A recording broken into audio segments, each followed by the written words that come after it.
നമസ്കാരം. Big boss. അപ്പോൾ big ബോസിനെ സംബന്ധിച്ച് എനിക്ക് തോന്നുന്നു ലാസ്റ്റ് വീഡിയോ ആയിരിക്കും ഇത്. കാരണം ഇപ്പം നാളെ പഴയ കാര്യങ്ങളൊക്കെ കാണിക്കുള്ളൂ. ഇന്നിപ്പം അനുമോളെയും ബാക്കിയുള്ള 4 പേരെയും അവർ ബ്യൂട്ടീഷ്യന്മാരൊക്കെ വന്ന് ഒരുക്കിക്കൊണ്ടിരിക്കുന്ന കാര്യങ്ങളൊക്കെയാണ് നമ്മളെ കാണിക്കുന്നത്. കാരണം അവർ 100 ദിവസമായിട്ട് ഇതിനകത്താണല്ലോ ഇങ്ങനെയുള്ള ബ്യൂട്ടി ട്രീറ്റ്മെൻറ്റ്സോ ഒന്നും ചെയ്യാതെ ഇരിക്കുമല്ലേ. അപ്പോൾ അവരെ എല്ലാവരും നല്ല മുടിയൊക്കെ വെട്ടി സുന്ദരക്കുട്ടപ്പനും സുന്ദരക്കുട്ടിയുമാക്കി മാറ്റിക്കൊണ്ടിരിക്കുന്നു. അവസാന നിമിഷം നൂറയും ഔട്ടായി. സത്യം പറഞ്ഞാൽ നൂറയുടെ ഒരു ഔട്ടാവൽ കഴിഞ്ഞ ദിവസം ഉണ്ടായ ആദില ബോംബുണ്ടായ ആ ബോംബിനെ തുടർന്ന് ആദിലയുടെയൊക്കെ വീഡിയോസ് നമ്മൾ കണ്ടപ്പോൾ അറിയാം. അതിനകത്തൊക്കെ ഒരുപാട് മനുഷ്യർ ഏറ്റവും കൂടുതൽ നെഗറ്റീവ്സ് മാത്രം അവരെ സപ്പോർട്ട് ചെയ്ത് ഒരു വീഡിയോ ഒരു കമൻറ്റ് പോലും നമുക്ക് കാണാൻ സാധിക്കുന്നില്ല. അതുപോലെയുള്ള ഒരു സൈബർ ബുള്ളിംഗ് ഒക്കെ നടക്കുന്നുണ്ടായിരുന്നു അതിനകത്ത്. അത് കാണുമ്പോഴേ നമുക്കറിയാം ഈ പറഞ്ഞ ശരിക്കും പറഞ്ഞാൽ ശൈത്യയുടെയും ആദിലയുടെയും ഈ പറഞ്ഞ പോലെ നന്മോൾക്കെതിരെ ഇറങ്ങിപ്പോയവരുടെ ഒക്കെ വോട്ട് നൂറയ്ക്ക് കൺവേർട്ട് ആവേണ്ടതായിരുന്നു ശരിക്കും പറഞ്ഞാൽ അല്ലേ. പക്ഷെ അതെല്ലാം ആ ഒറ്റ ഒരു അതിലയുടെ ഒറ്റ നെഗറ്റീവ് ഒരു കളിയോട് കൂടി അതെല്ലാം തിരിഞ്ഞു പോയി അല്ലേ. ഒരു തരത്തിലും നൂറയ്ക്ക് കിട്ടാതായി. അതുകൊണ്ടായിരിക്കും നൂറ ഇപ്പം എവിക്റ്റ് ആയതെന്ന് എനിക്ക് തോന്നുന്നു. പിന്നെ ചിലർ പറയുന്ന പോലെ അക്ബറുമായിട്ടായിരുന്നു അവസാനം നൂറ കൂട്ട്. അപ്പം നൂറയായിരിക്കും പുറത്തു പോകുന്നൊരു ഹിൻറ്റും വരുന്നുണ്ടായിരുന്നു. എന്തായാലും കൊള്ളാം. ഇന്ന് രാവിലെ തന്നെ നൂറ ഔട്ടായെന്നുള്ള വാർത്തകളൊക്കെ വരുന്നുണ്ടായിരുന്നു. ഫൈനൽ 5-ൽ എത്താൻ പറ്റിയില്ല. സത്യം പറഞ്ഞാൽ ഈ ശരിക്കും പറഞ്ഞാൽ എൻ്റെ ഒരു അഭിപ്രായത്തിൽ ഈ ആദിലയും നൂറയും ഒക്കെ ജിസേലിനൊക്കെ മുമ്പേ ഔട്ട് ആവേണ്ടതായിരുന്നു. കാരണം ജിസേലൊക്കെ ആയിരുന്നു കുറച്ചുകൂടെ നന്നായിട്ട് ഗെയിമൊക്കെ കളിച്ചുകൊണ്ടിരുന്നതൊക്കെ. നൂറ് അവസാനം നന്നായിട്ട് കളിച്ചു, ഇല്ലെന്ന് പറയുന്നില്ല. ആ എൻഡ്യൂറൻസ് ടാസ്ക് ഒക്കെ ആമ്പിള്ളായിട്ട് കൂടെ കട്ടയ്ക്ക് പിടിച്ച് നിന്നു എന്ന് തന്നെ പറയാം. ഒന്നും നമുക്ക് പറയാനില്ല. അങ്ങനെയാണെങ്കിൽ ആരും ഒരിക്കലും ആ സമയം പുറത്തു പോകേണ്ടതല്ല. അങ്ങനെയാണെങ്കിൽ ആദിലയായിരുന്നു പുറത്തു പോകേണ്ടത്. ആദിലയാണ് അങ്ങനെ ഒന്നും ചെയ്യാതെ നിന്നത്. ആദില പുറത്തു പോകേണ്ടായിരുന്നു. ഈ ചീത്ത വിളിക്കുന്നത് മാത്രമേ നമ്മൾ കാണുന്നുള്ളൂ. പക്ഷേ ഇവർക്ക് എവിടെ നിന്നാണ് സപ്പോർട്ട് കിട്ടുന്നതെന്ന് എനിക്ക് മനസ്സിലാവുന്നുമില്ല.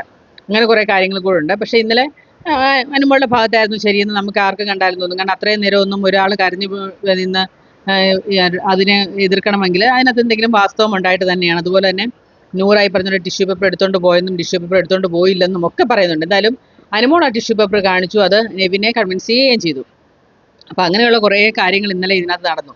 പിന്നെ ഈ പുറത്തു പോയവരകത്ത് വന്നപ്പോഴുണ്ടായ കുറേ മാറ്റങ്ങൾ അതിനകത്ത് ലക്ഷ്മി പറഞ്ഞ ആര്യൻ പറഞ്ഞ പോലെ ജിസേല് ഒനീല് അവരൊക്കെ കുറച്ച് ജെനുവിനായിട്ട് നിന്നു എന്നാണ് എനിക്ക് തോന്നുന്നത്. നമ്മൾ ലൈവ് കാണിക്കുമ്പം അവരൊന്നും ഈ പറഞ്ഞ പോലെ ആരെയും കുറ്റപ്പെടുത്താനോ അല്ലെങ്കിൽ ഒനീലിന് ഓൾറെഡി ലക്ഷ്മിയോടൊരു ദേഷ്യമുണ്ട്. അത് മാത്രമല്ലാതെ മറ്റുള്ളവരെ ആരെയും അങ്ങനെ പുറത്തെ കാര്യങ്ങളൊന്നും പറഞ്ഞിട്ട് ഒത്തിരി ട്രിഗർ ചെയ്തതായിട്ട് ഞാൻ കണ്ടില്ല.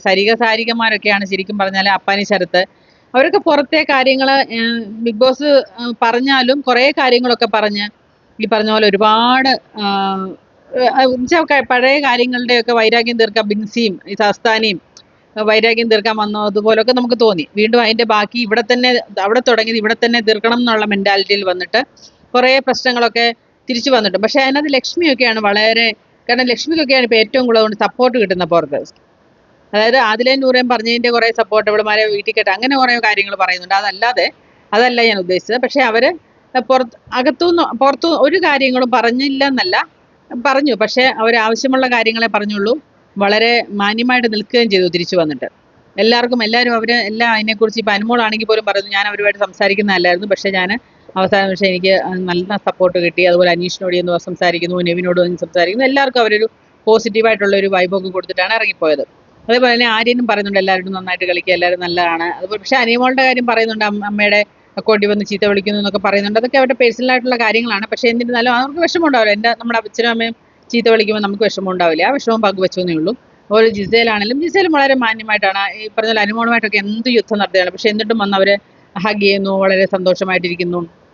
അങ്ങനെയൊക്കെയുള്ള കുറേ. പക്ഷെ അതിനകത്ത് ചീഞ്ഞ കളി കളിച്ച കുറേ ആൾക്കാരുണ്ട്. പക്ഷേ ഇനിയെങ്കിലും അതൊക്കെ നിർത്തിയില്ലെങ്കിൽ ഇനി പുറത്തിറങ്ങിയാലും ഇവർക്കുണ്ടാകാൻ പോകുന്ന ബുദ്ധിമുട്ടുകൾ പലതാണ്. ഇപ്പം ഇതിൽ ശൈത്യക്കാണേലും സരികമാർക്കാണേലും അല്ലെ ഇവർക്കൊക്കെ ഉണ്ടാവുന്ന കുറേ ബുദ്ധിമുട്ടുകൾ അല്ലേ. റെന ഫാത്തിമയൊക്കെ ആണെങ്കിലും അവർ വളരെ ഡീസൻ്റായിട്ട് ആ കൊച്ച് 19 വയസ്സോ അല്ലെ 20 വയസ്സോ ഉള്ളെങ്കിൽ പോലും വളരെ മാന്യമായിട്ട് കളിച്ചിട്ട് ഇറങ്ങിപ്പോയി എന്നേ എനിക്ക് പറയാനുള്ളൂ മറ്റുള്ളവരുടെയൊക്കെ കാര്യം.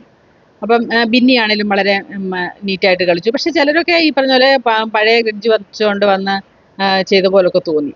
അപ്പം അതിനിയിപ്പോൾ പുറത്തിറങ്ങിയാലെങ്കിലും ഇതൊക്കെ ഒരു ഗെയിമിൻ്റെ ഭാഗമായിരുന്നു എന്നും ഗെയിമിൽ എല്ലാവരും ഓരോരുത്തരെയും പുറത്താക്കാനാണ് നമ്മൾ ശ്രമിച്ചുകൊണ്ടിരുന്നത്. അത് ആ ഗെയിമിൻ്റെ ഭാഗമാണ്, ഒരിക്കലും അല്ലാതെ മാനസികമായിട്ട് തളർത്തിയിട്ടുണ്ടാവാം പലരും. പക്ഷെ അതൊക്കെ മറന്ന് ഇനിയിപ്പോഴെങ്കിൽ ഇവർ പറഞ്ഞാൽ ഒരുമിച്ചുള്ള ഒരു ഗെറ്റ് ടുഗദറും ഒക്കെ നമുക്ക് കാണാൻ സാധിക്കട്ടെ. അങ്ങനെയൊക്കെയല്ലേ നമുക്കിനി അവരെ കാണാൻ സാധിക്കുള്ളൂ. സോഷ്യൽ മീഡിയ വഴി ബിഗ് ബോസ് 7-ലെ ആൾക്കാരെല്ലാം കൂടെ ഒത്തുകൂടി അവരുടെ പെർഫോമൻസ് എന്നൊക്കെ പറഞ്ഞൊക്കെ നമുക്ക് കാണാൻ സാധിക്കണം. പ്രത്യേകിച്ച് നെവിനെയൊക്കെ നമ്മൾ നന്നായിട്ട് മിസ് ചെയ്യും നാളെ തൊട്ട്. കാരണം നെവിനൊക്കെ നമ്മുടെ ജീവിതത്തിന്റെ ഭാഗമല്ലേ, കുറച്ച് നമ്മളെ ചില അല്ലേ കുറച്ച് കാര്യങ്ങളൊക്കെ നമ്മളെ കാണിച്ചു തന്ന് മിടുക്കനായ ഒരു ചെറുപ്പക്കാരൻ. സത്യത്തിൽ ആദ്യം ഞാൻ പല വീഡിയോയിലും പറഞ്ഞിട്ടുണ്ട്, ആദ്യമൊന്നും നമുക്ക് എനിക്ക് ഒട്ടും ഇഷ്ടപ്പെടാത്ത ഒരു മനുഷ്യനായിരുന്നു. ആ മുൻഷിരഞ്ജിത്തൊക്കെ പോയപ്പോൾ ഞാനും അടുത്ത ആഴ്ച വരാം എന്ന്, കാരണം അവന് തന്നെ ഒരു തോന്നലുണ്ടായിരുന്നു അവൻ ചിലപ്പോൾ പോകുമെന്ന്. പക്ഷേങ്കിൽ വളരെ രസകരമായിട്ട് ശരിക്കും പറഞ്ഞാൽ നെവിനും ആര്യനും ഒക്കെയാണ് അതിനകത്ത് കുറച്ച് തഗ്ഗൊക്കെ പറഞ്ഞ് നമ്മളെ രസിപ്പിച്ചുകൊണ്ടിരുന്നത്. ഫുൾ ടൈം എന്റർടൈൻമെന്റ് എന്ന് പറയാൻ പറ്റുന്നത് നെവിനും ഈ പറഞ്ഞ പോലെ ആര്യനും ഒക്കെ ആയിരുന്നു. ആര്യനും പുറത്തു പോകേണ്ട ആളല്ലായിരുന്നു, അതിനൊക്കെ മുമ്പേ ആദില പോകേണ്ട, ഞാൻ അത് പലവട്ടം പറഞ്ഞിട്ടുണ്ട്. അപ്പം അങ്ങനെയൊക്കെയുള്ള കുറേ കാര്യങ്ങൾ നടന്നു. അങ്ങനെ ബിഗ് ബോസ് 7 അവസാനിച്ചു.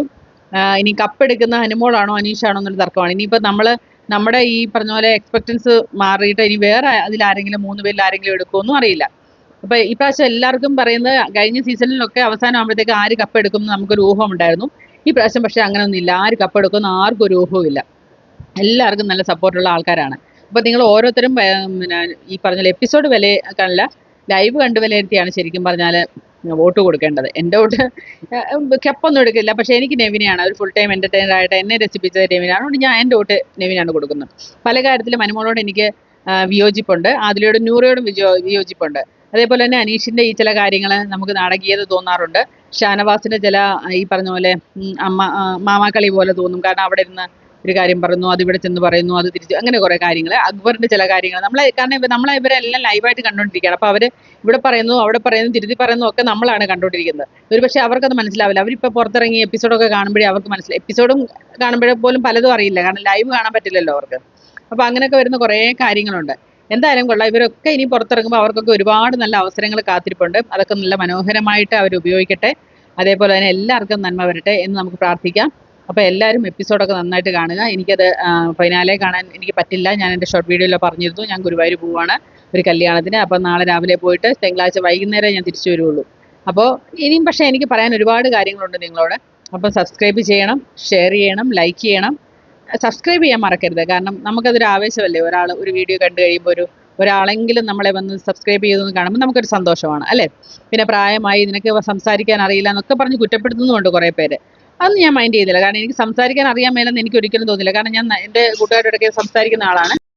അപ്പോൾ എല്ലാവരും ചാനൽ കാണുക, സപ്പോർട്ട് ചെയ്യുക. Thank you.